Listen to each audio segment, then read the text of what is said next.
Live from Venice Beach, California. It's dAVID'Z live streaming art show yet again. So let's do a 360. Welcome to Venice Beach. Here's Boardwalk.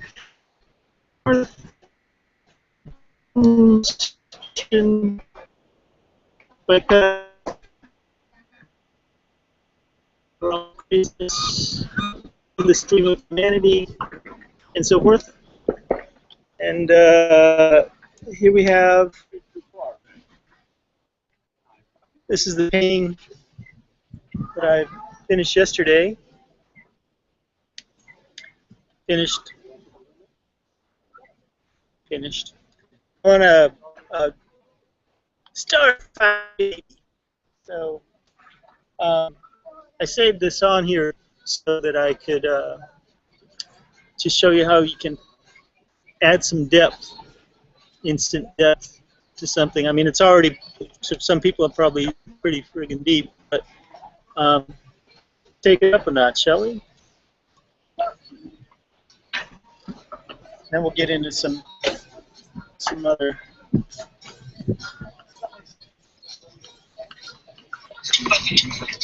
Live from Venice Beach, California. There it goes, my feedback. It's live streaming art show. Yet again. So let's do a 360. Welcome to Venice. There it is. Cool. Whoops. And we're back. Okay. How's that looking? Let's take it a little higher. There we go.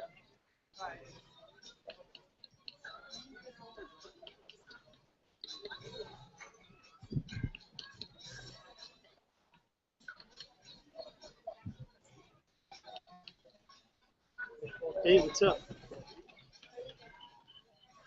It's the infamous and famous thing. Who loves it? Amy Grenier. It just went on air, so you can pretend like you're invisible and stuff, but I know better. Hi. You can talk to me. You love this? Yeah. I really am attracted to that image. Yeah. So you're allowed. What's it called? Does it have a name yet? Well, it's a 12 for mine, and basically the circle there, those buttons. So each one of those.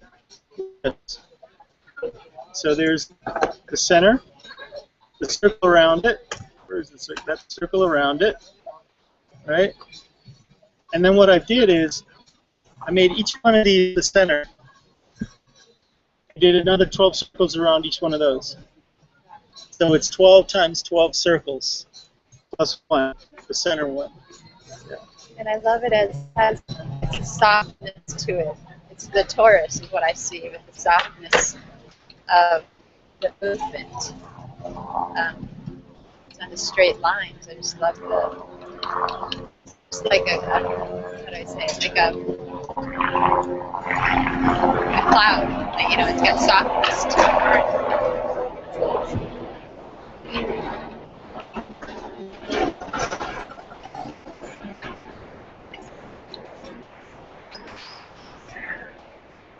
Yeah. Can't wait to see this look under the lights. So. What inspired this? Well, if you look at the piece that I did last weekend, the tree was a tree that turned into a heart, right? And the center of that tree with the heart was basically that red. Oh. That was the circle geometry. Was that just that little circle? Oh, yeah, right? I saw that. I was just right. To that. Okay. So the next day, another painting is where the tree was up here, and you saw the root system. Okay. and the heart was reversed. Yes. So you have the upper heart, and the geometry in that one, in the middle of that, was just this. The ring and the center part that was there the day before. So one circle with 12 circles around it. That was it. Okay? And then, so I sleep in the bus, right? And when I woke up the next morning, I looked, you know, I set it so that I could, it's the first thing that I see when I wake up, you know? And what I saw was that because if you watch the way that I created those, all I needed to do was figure out where the center of the canvas was, where I wanted to put the piece, right? I did one compass, one circle, right? And then I found the center of the top point, and I made another circle, and then where that circle hits the first circle, it hits it in two places, right? And so that becomes the center of the next circle that I draw, right? Yep. And I just keep doing that, and it tells you where to put them without having to measure again, okay? And then and what this is that's 30 degrees. When you divide a circle by 12, it's 30 degrees. 3 times 12 is 360. Do that. I could do this, but I didn't know what it was going to look like. I had no idea. I just thought, what's that going to look like, you know?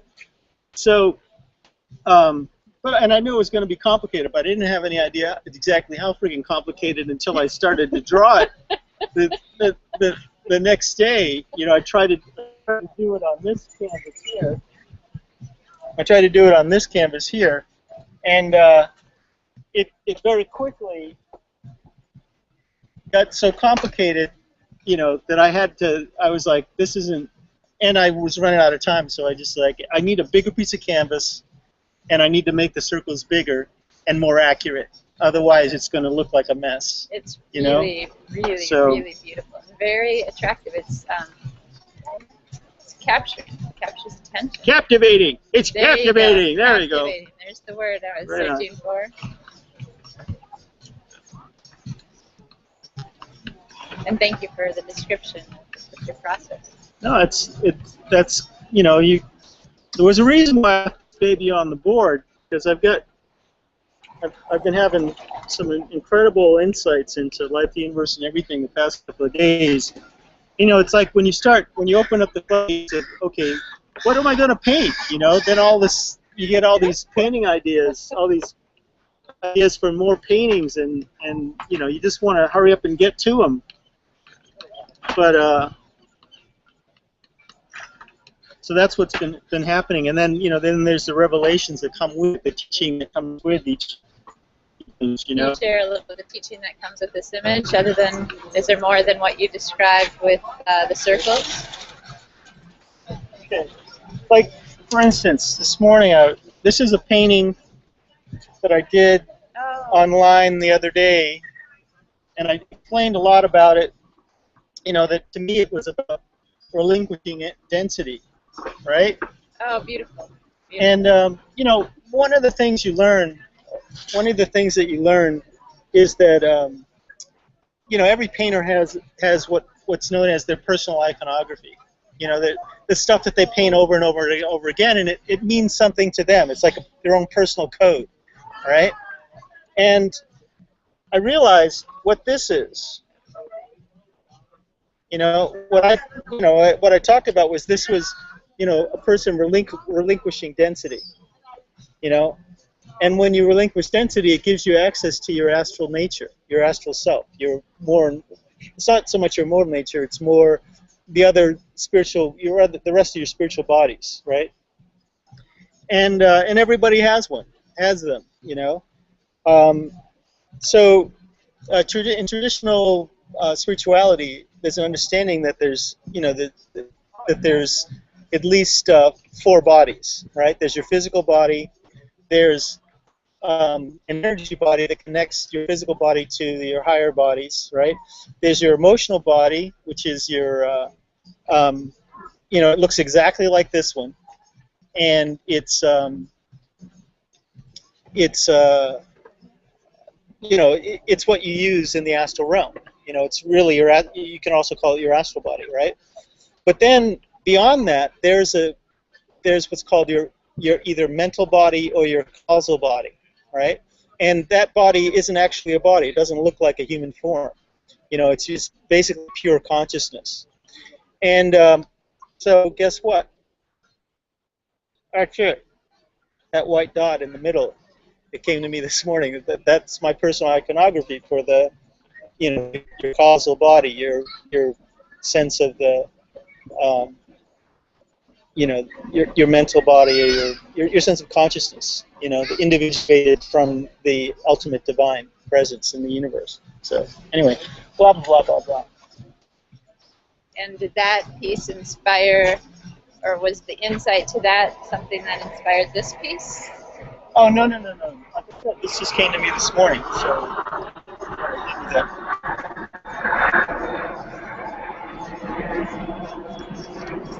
I wanted to.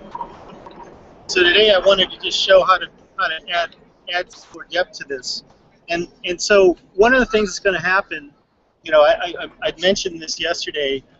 My partner in our artist group, Conscious Pilots, Ryan Mitchell and I, we've been working on this exhibition for several years that combines the sacred geometry painting series, of which there are 1,000 canvases in series. There's programmable LED lights that run through 17 million colors 7 times a minute to trigger your theta brainwave pattern, which is the optimum meditative state. And then there's the use of crystal bowls and metal tubes to create binaurals to trigger your brainwave. Your hemispheres of your brain to balance themselves out, right? And the combination of that with scent, because scent is memory. The idea is to basically use temple science to create a passive environment that anybody doesn't need to know anything that I just said, but they're going to walk into that place and experience whatever it is that they need to experience in terms of activating, self-actualization, right? In other words, you won't be the same ever again. And so you were at that exhibition, our first trial run of that a couple of years ago. What was it called? It's called The Experience. And but as I discussed yesterday, our goal is to create our own traveling exhibition and permanent exhibition space that is basically a pyramid inside of a dome. So the apex of the pyramid pops out of the roof of the dome, and the base of the pyramid is like a story and a half above your head. And suspended from that base is a 7-course Cretan labyrinth. And suspended from that, at eye level, are the paintings. And so a person could actually walk the labyrinth of paintings, or they could walk in them. And so there's 2 ways of introducing the light into it. One is to flood the space with LED lights, so that the whole place pulses at that rate of 7 times a minute, running through 17 million colors. Hello. What's up, man? I just did. And the other way is basically by putting each one of the paintings in a light box. And we'll probably do both. The good thing about light boxes is that, so it'd be basically this inside of a box that's about like this thick, and the light would be shining on it from all directions. Take care. Thank you very much. And so the idea of the light boxes is that we would still have the desired effect even in the daylight. So, and also those units could be people could buy them. It works with canvas, but it also works with we've already done tests with regular posters. In fact, posters are really good because we can backlight them the paper as well. That works really well. And but I always like to see, when I paint a painting like this now, for years I used to like, if you come to see my stuff on the boardwalk, you see like a lot of blue and gold, to the point where especially with sacred geometry, I realized that I was, somehow the universe had me painting a lot of blue and gold sacred geometry paintings, and I didn't understand why until I met Ryan, and he shined his LED lights on the work, and it turned out, as you run it through the spectrum, that's like the gold and blue is one of the best color combinations to bring out the most color variation from the color spectrum as you run through the whole, 17 million colors. So after that, that kind of gave me permission to continue this compulsion about painting gold and blue paintings, and so now when I paint a painting like this, I'm like, this is really cool, but imagine what it's going to look like with the lights on it. And I know that it changes this. I mean, this is really cool, but adding the lights to it, it multiplies the coolness factor by 10, and because it changes every painting, it changes according to because you're changing the light, the ground, and it's pretty amazing. And whatever angle you're coming into it with, and whatever you're bringing to the, in your head, whatever you're bringing to it. So I'm really excited about, especially this piece, but pretty much doing the exhibition. So that's kind of like something that's ongoing. Us working on that. So now, will this piece be available for purchase? Will this piece be available for purchase? You mean prints of it? Yes. Are originals that you paint here for sale, or is it? I mean, for purchase, or is it just prints at this time? There's that question again. Are the originals for sale? Okay. So what I usually say to people is my originals start at $20,000, and that usually ends the conversation about that. But if somebody actually continues the conversation on that score, then that'd be really great to sell one piece for $20,000. Not that I ever have, but I'm open to it. And what are some of your but the whole what I realized years ago was that I was basically painting for reproduction and exhibition. And so these, especially the sacred geometry paintings, the one-of-a-kind images. I mean, you actually saw me paint this. It took about 3 days to paint it. So this being the third day, something like that. I'm going to, this is for exhibition. Unless somebody comes up with some serious change. Otherwise, so now can someone? Let me just finish. Otherwise, if there's enough of an interest in an image that I can. I take digital photographs of everything that I paint in process anyway. And I can, before I take this off the board, in a moment I'm going to actually take a photograph of it. And I can make prints of it, make prints available on my, my Zazzle and Zazzle.com store, or my Cafe Press store. And, but, it's got to be, there has to be a definite interest in it, unless I, feel like, oh yeah, I need to make prints of this, because it takes a lot of time and effort and energy to. I can't be doing it to every. I mean, ultimately, sure, it'd be great if I had like a crew of people. If this is what all they had to do is just monitor my web store and all that, my web presence, that would be magnificent. If there's somebody out there that wants to take that on, you are more than welcome to contact me, and let's get busy. However, in the meantime, it's just me. Everything you see is just me doing it. And so I would much rather be spending time creating than, spend time trying to upload images to the web and that whole thing. Anyway. So so pieces that are not intentional for your exhibition, if I or someone chooses to commission a piece, do you just work with people one-on-one to do originals? Or? Not anymore. I realized I'm not interested in doing, usually I'm not interested in soliciting commissions. And the reason why is this. I've mentioned this the other day, if anybody saw that. It's like, I realized a while back that I'm kind of like the paintbrush, and the universe is the painter. And, there's a certain amount of surrender that comes to this process. And I'm willfully and gleefully having surrendered to the universe in this regard. Use me to paint stuff. I volunteered a long time ago, and like I said, I've painted over 2,000 canvases, and I've learned tremendously, and I love to witness this process. That said, I'm only a finite number of paintings in this lifetime, and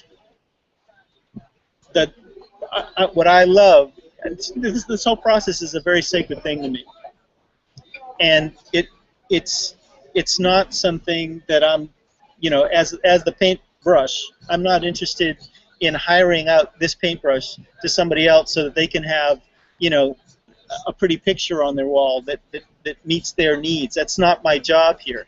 I'm trying to honor this gift, and honoring this gift means, to me, it's obvious that there's a body of work that needs to come through into the world, and I volunteer to be the vessel for that. And that body of work, there's two main avenues of that body of work. One is the Sacred Geometry painting series, of which there's over 1,000, and the other is what I call the raw canvas painting series, which are ones that don't necessarily have sacred geometry in them, but it's all my work. And those are more like the piece that I just showed you, that I painted a couple of days ago. That there's no sacred geometry in there, but it's obvious that it's this person's personal iconography. There's something more psychological going on. Now that may not be necessarily streetwise commercial, but it doesn't have to be. If I'm not depending on people buying originals, then it kind of frees me up to paint whatever the universe wants me to paint or inspires me to, and so I'm all about that, doing that work. And I know I can at least make food money by selling these little prints of the work. Little paper prints are $5, $10, $20, $50, whatever. I'm not gonna, I have missed meals, but if I miss a meal, it's I guess I needed to. That was on the menu. But I'm not worried about it. I'm not afraid of missing meals. So, so long as I can continue to do the work, that's all that matters. So that, and my goal is so that the work can have, have a life of its own beyond me. Is to get it to that place where it doesn't need me in order to, like right now, sad to say, those 2,000 canvases are all sitting in storage. I just had a show come down like 2 weeks ago, and so as far as I don't think that there are none of my paintings are out are on exhibition right now, and so if somebody has some exhibition space that they want to, I have some work, so along with your exhibition, you had shared you enjoy teaching. So do you see having these originals and actually being part of teaching, along with being able to teach in this format on the boardwalk as you're painting? Messages. So what's the question? So are you available for people to invite you to teach at different locations? I'll come and paint anywhere. So long as it's cool. I mean, I can paint anywhere. I have painted just about anywhere. And I feel like just, one of the reasons why I started doing this back, almost 30 years ago, was because the idea of taking the act of creativity off the pedestal and getting it back to where it's just more tactile, it's more approachable, where people can just walk up. I mean, it's a very pedestrian thing, and it needs to be, you know. Everybody has played with crayons, you know, and it's obvious that people have lost, you know, people have lost that. People lose that in the maturing process. They lose touch with that, and it doesn't have to be like that. And it would be a better world if everybody was, if it wasn't like that, you know. And I don't see that it's necessary. I don't think it's necessary for people to lose that, you know, to think that there's only special people that have that should be able to be artists, you know, to do art and creativity. That's the Brits would call it bollocks, I guess. You know, it's poppycock. You know, it's friggin' poppycock, man. I was one of those people. I was one of those people that said, "Oh, I can't draw a stick figure," for years. You know, I was like, because you know, I looked at somebody like my brother. Man, that kid could, you know, he could burp and draw better than me. You know, well, I mean, he's incredible. He's incredible. But so that, you know, there's a certain amount of intimidation. But one of the things that I've learned is that there is this. Okay, let me take a step back. When I went to, I taught myself how to draw because I got frustrated with trying to get other people to draw for me, and I started drawing this stick figure cartoon series for a weekly periodical, Woods Hole Weekly, back in, little plug for the home folks, back in the early '80s, and I drew that. You know, it was published for like a year and a half, and then but I kept doing it with the idea of syndicating it, right? And to weekly periodicals, and I worked on a syndication project with that for about 4 years. You know, I worked stupid jobs to get the money together to do a mailing and all this kind of stuff. And while I was in the process of doing that, one snowy, slushy day, I was in Boston, and I walked by to the Museum of Fine Art, the museum school. And I walked in there, and I don't know why. I don't know what led me to do that, but I did it anyway. I walked in there, and I walked into the office, the admissions office there, and I struck up a conversation with the secretary, and we're standing there talking, and this one walks in, and she got into the conversation, and it turned out she was the dean, and she invited me into her office, and dean of admissions, and we sat down, and I showed her some of my stuff, and she was like, "Whoa, do you mind if I hold on to this stuff, you know, because we're having portfolio review over the next couple of days, and I think you could get into this school pretty easy, you know." And I was like, "Really? Okay, cool." So I left the stuff. She called me back on Friday and said, "You're in," you know. So the reason I think I remember now why I went there is because up until that point, being self-taught, I really felt insecure. You know, I felt tremendously insecure because I knew what I didn't know. You know, I knew that people like my brother could draw so much better than me, and that you know, all that little stuff about drawing, you know, it just was so intimidating. I was like, what the heck? How does it work? You know, can I ever know that stuff? You know, so I figured I should probably go to school, learn some more about it, you know, study it, you know. And even though I already had an undergraduate degree, you know, I was kicking around Boston just trying to, you know, grubbing for food money and whatnot. I just figured, what the heck, I should go to school for it, right? So I get into the museum school, but then it's like, how do I pay for it? You know, I still owed money for my college thing. And, oh, we got 55%. Still time to paint and put some paint on freaking canvas.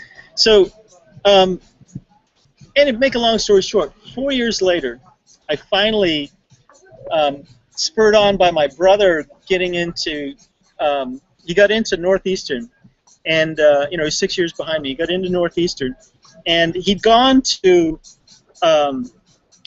Cape Cod Community College, which we called Can't Complain Community College, for 3.5 years.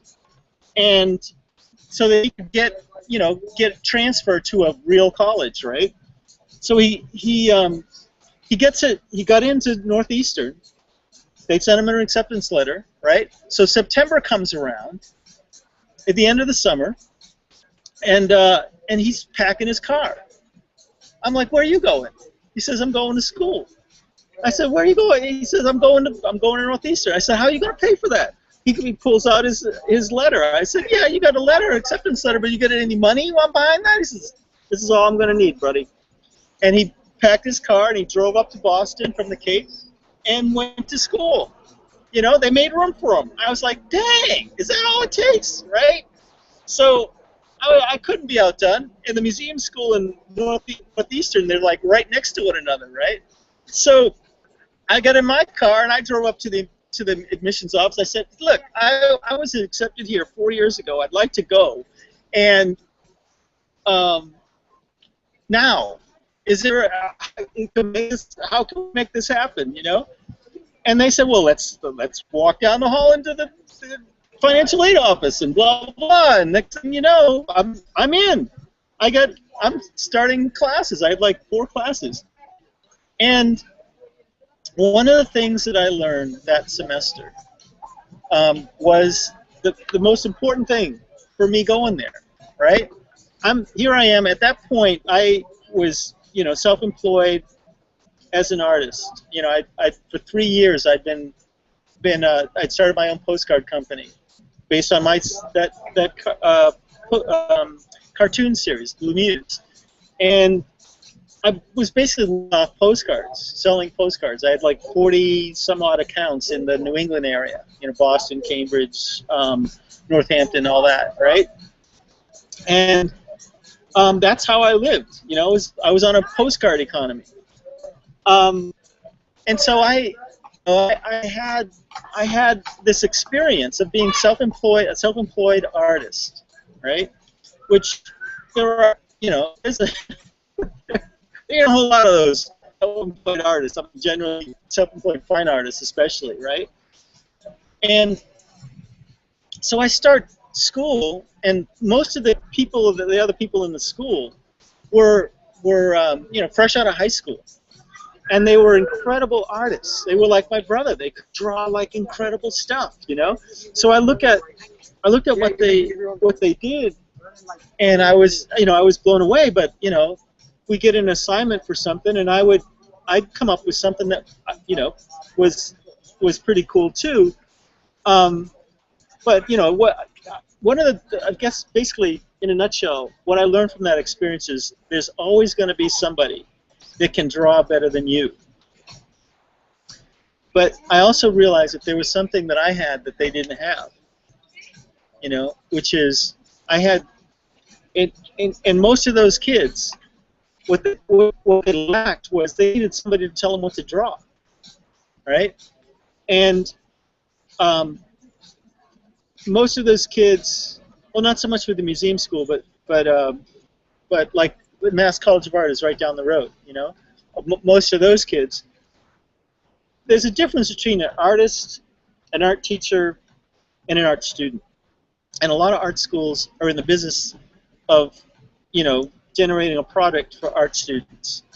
And what I had was what they would all need to have when they left school, which was gumption, the willingness, the ability to starve for an idea, to get to that place where you're like, I don't care whether I eat or die, so long as I get to do this work, and because what I learned from having my own business, my own art business, was that any idea that you have that you are willing to try to bring to marketplace, you have to be willing to eat, sleep, drink, and fart that thing 24/7 for at least 2 to 3 years, making no money. You have to give it your life's blood, and if you're not willing to do that, then keep thinking of the next idea, But when you get the passion behind it, that's all. Most people just don't know how to follow their passion. They're just fickle about it, and that's okay. but you know, eventually, like most people learn passion when it comes to raising their kids. You know, supporting their kids, and you know, when you have a company or you have a passion, that's what it's the same thing. You know. So anyway, blah blah blah. Did you have any more questions? I did. So for this image here, Yeah. do you do presentations where you'll do a live painting someplace, and then in addition give some, how do you say, if no one's really familiar with sacred geometry, would that be part of the presentation where you can actually get educational or a teaching that goes along with it once you're done or at the beginning as part of the show or part of your presentation? I don't know if anybody can hear you because you're behind the microphone, but go ahead, repeat. You're asking me if I'm teaching, in addition to painting and live and all that kind of stuff. The answer is heck yeah. I mean, that's what I do. You know, just being, one of the things I've learned is when any one of us is being true as self, we're teaching, we're modeling. And I think just, standing in the world, doing what you do, you're inspiring people, whether you mean to or not, But if we open to people inviting me to come places to teach it, yeah, pardon me. Of course. Well, of course, yes. And I'm really working on the no cussing. I'm working on that. So there, take that. Yes. Okay. So that looks good. Is that it? Is that all we get?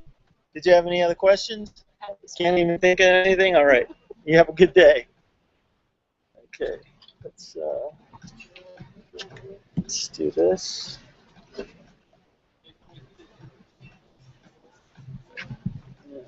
Yeah. Something like that. Cool.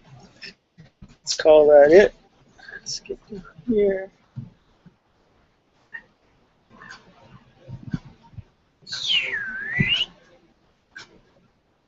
Well, that was a lot of talking.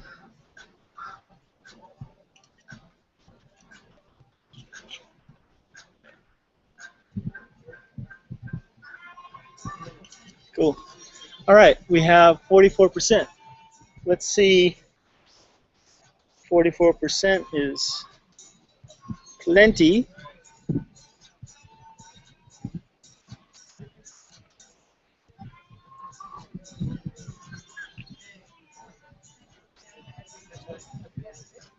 %, is plenty, so let's paint some more stuff.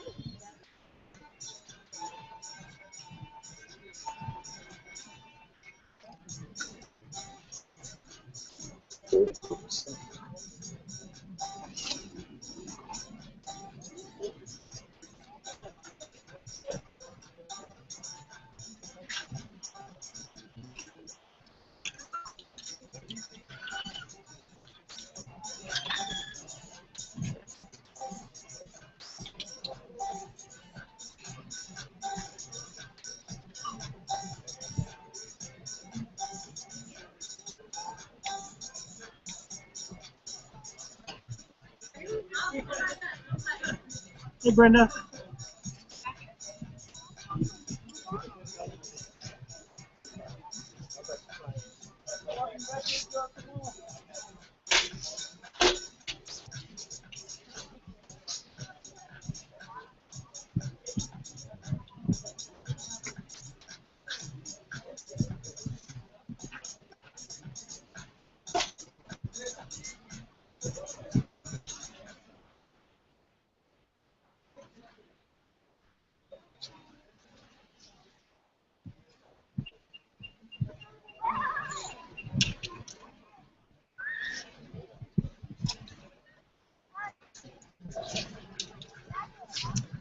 Okay, let's try. that there. Yeah, this looks pretty good. Ready.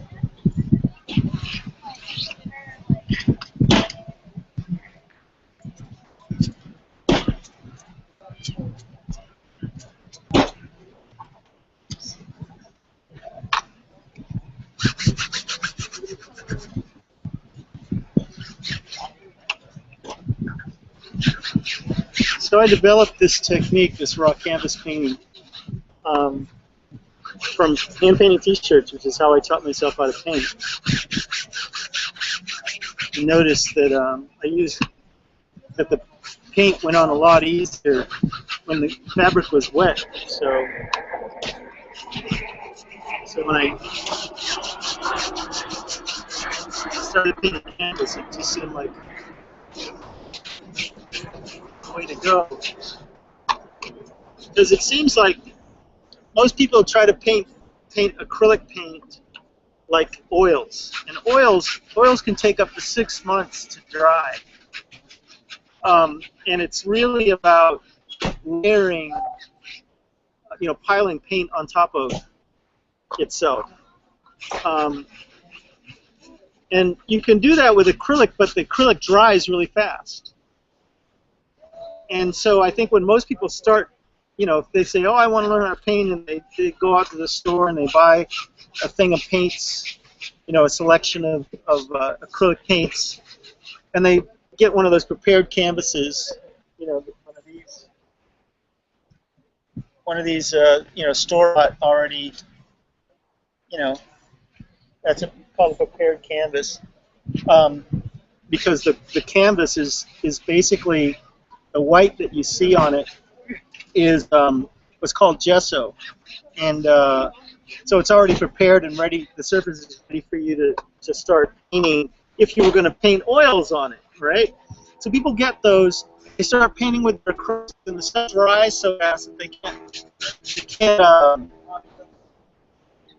hardly do anything, and they get really frustrated, and they basically end up putting those in the attic or giving them away, and think that they can't paint.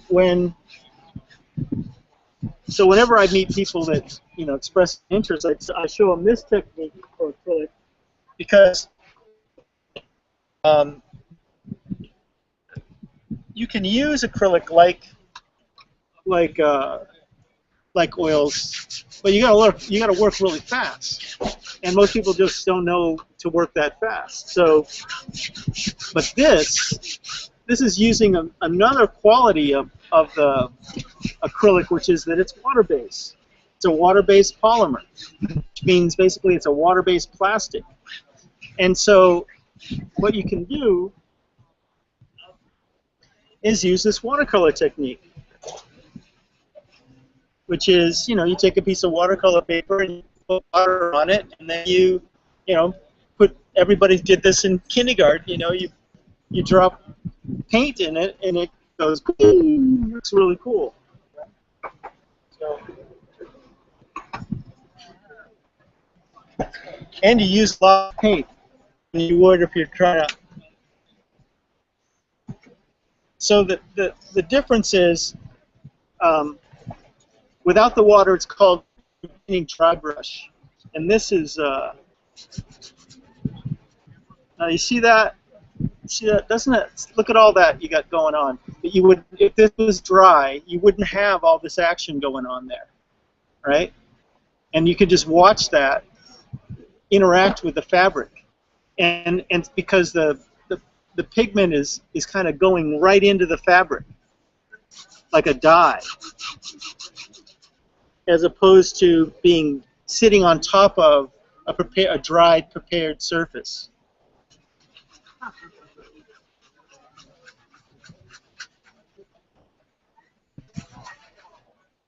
Good. 36. Okay.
It's a fine balance between, this is what it's a canvas painting style technique is. It's a fine balance between sunlight,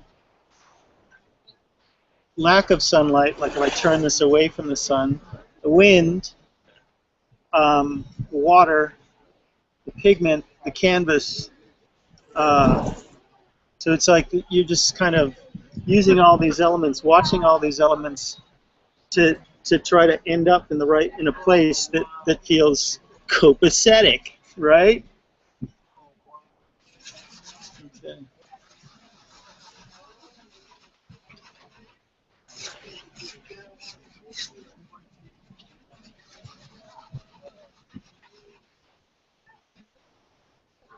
I watched this documentary last night that was recommended to me by my friend John Chi, called The Wheel of Time, and it was by Werner Herzog.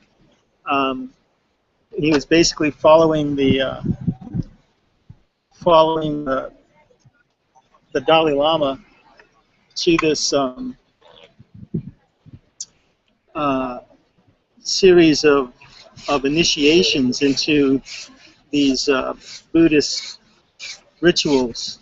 The first one was held in India around the Bo tree, the tree of knowledge and understanding that the Buddha is supposed to have sat under and achieved enlightenment. And the second one was in Austria, and it was pretty fascinating. Given what well, you'll see. Yeah. So, another squishy. Another squishy.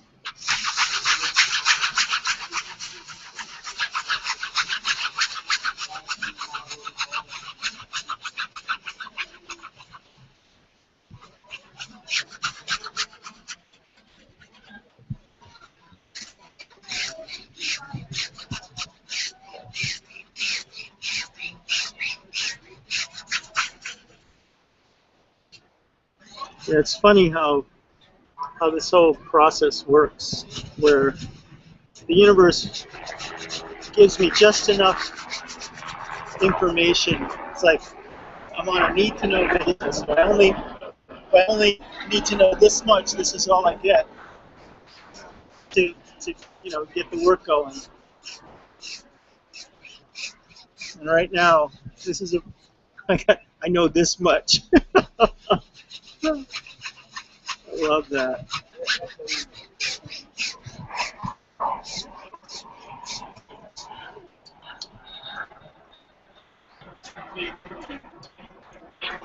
This comes from this. It's like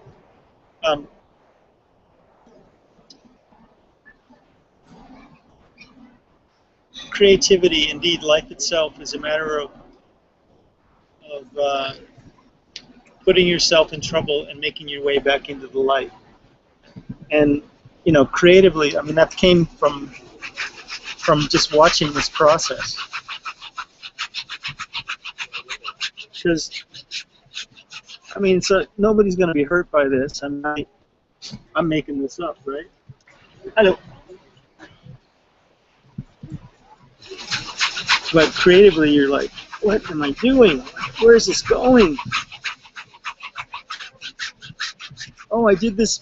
I made that stroke, and then did it ruin it? What? It's all that second guessing.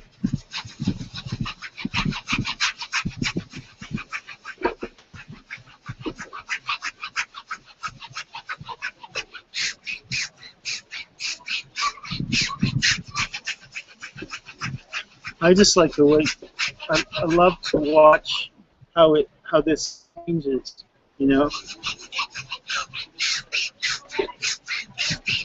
That's one of the reasons why I started, thought it was video worthy, broadcast worthy.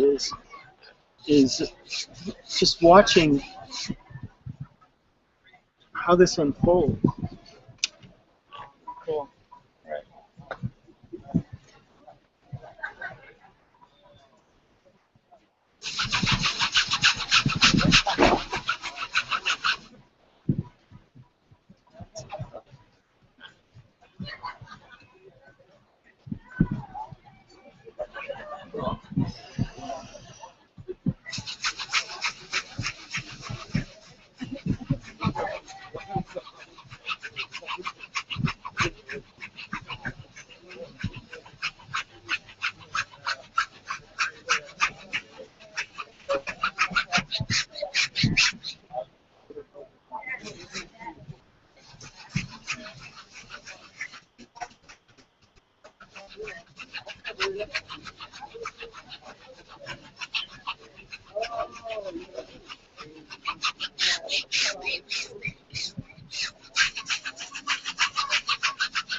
Hi! How are you? You don't say! I love it. Okay.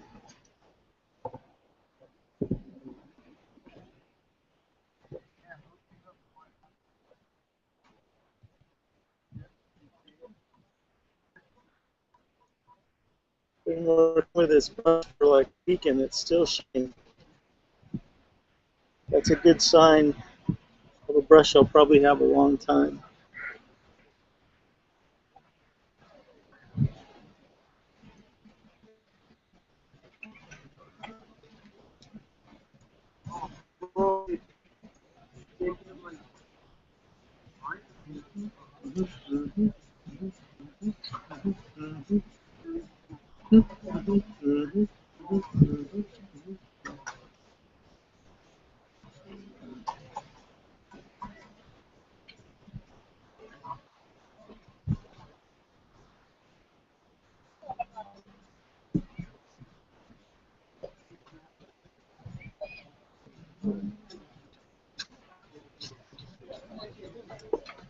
Okay. Now what? Hey, how you doing?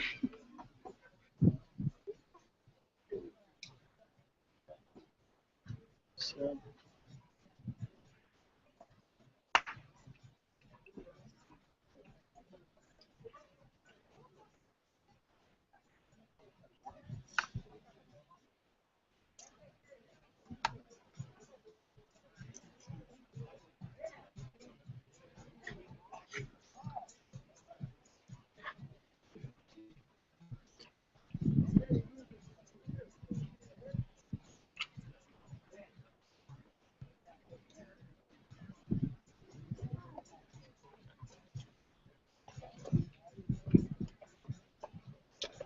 How's it going?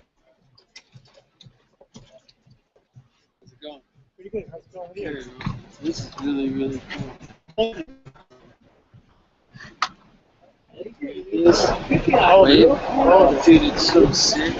Thank you. All your stuff is great. I love all your Thanks. that wave. Oh, you have Jay again? David. David, I met you last week. Nice to coach you the first piece to him. Mm-hmm. Have a good evening. Take care, Joey. It's like a going on.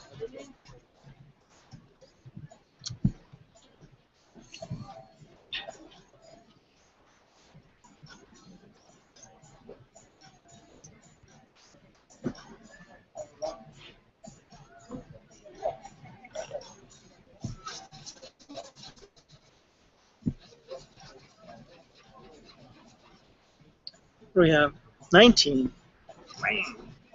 That's moving fast right there. 19%. That's like 15 minutes or less.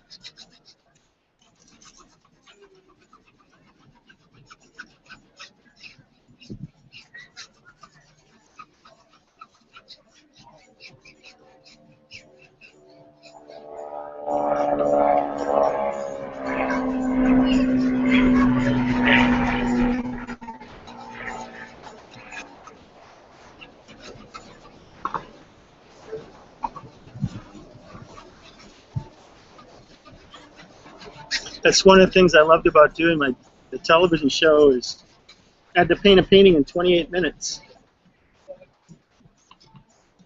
With this, I have a little more time sometimes. Yesterday, I only had to turn it out because the computer shut off.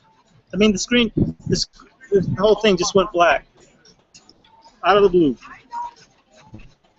But it ended at a good moment. You know, I just finished painting the painting, so I said, well, I guess the universe had enough. Yeah. So.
Playing with my fluorescent yellow again, in case you're wondering. See?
Stop. Look at this. Look at these right here. Oh, these right here. Hi.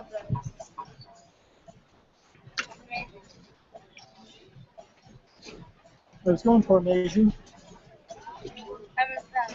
Yeah, he's awesome. Thank you.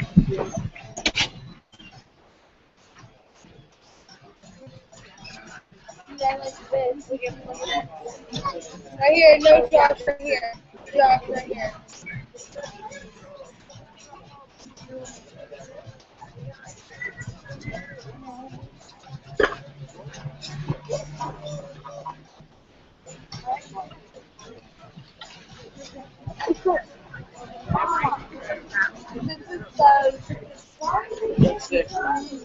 Thanks, brother.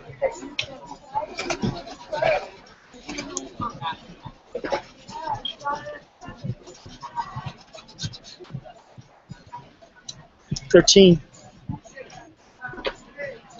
That.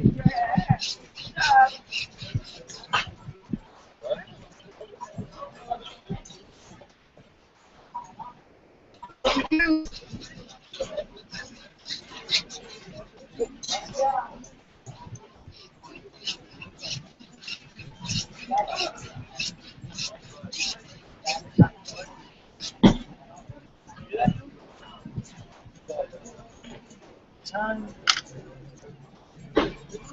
Is it time?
Low battery, 10%.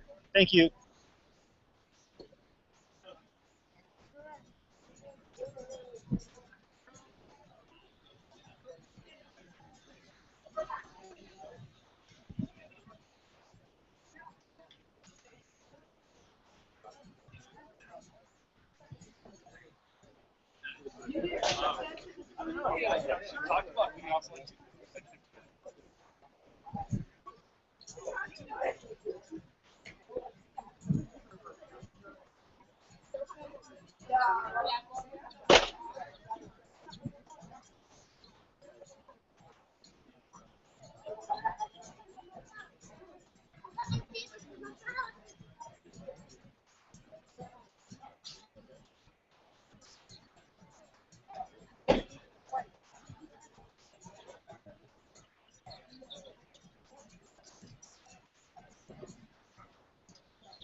%. So, as usual, I will post the finished on my Instagram, Facebook, juggernaut.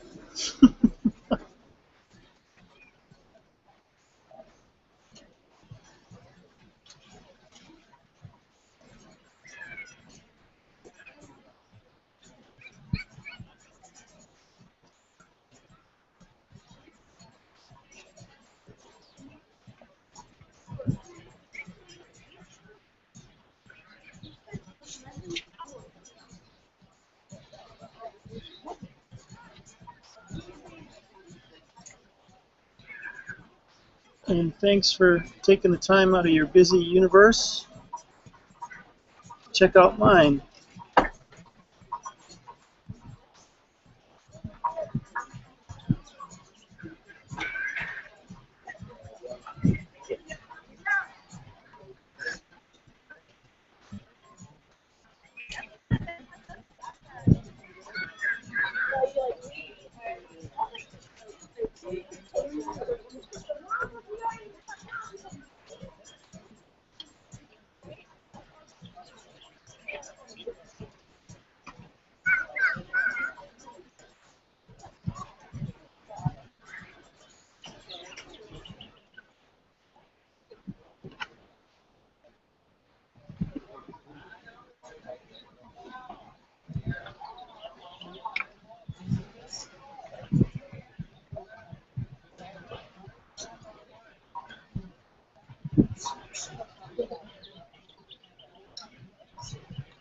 Actually, I will. I'm gonna leave the car and pick it up because someone tells me to work. So I'll just photograph what I've got done so far and post that today, and we'll see. We'll just sleep on it. Yes. We'll just sleep on it. Or sleep with it. You definitely want to sleep with it.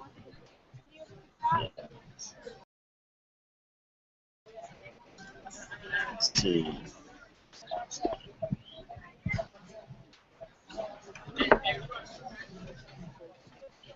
Something like that. Something like that. Just top knot.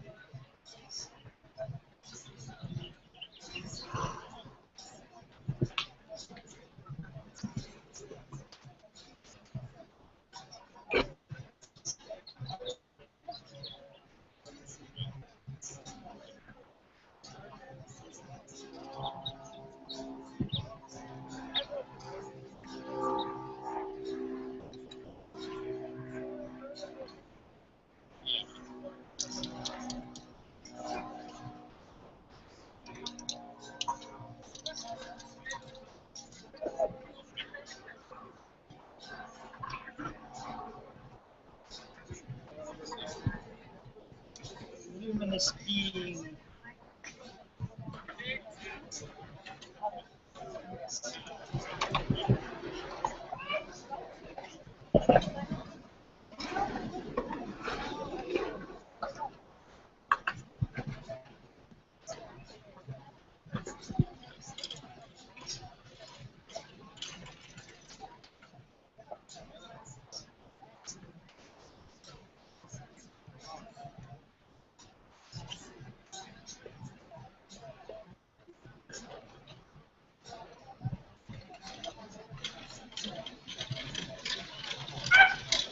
Mm-hmm. 1%. 1%. See you tomorrow.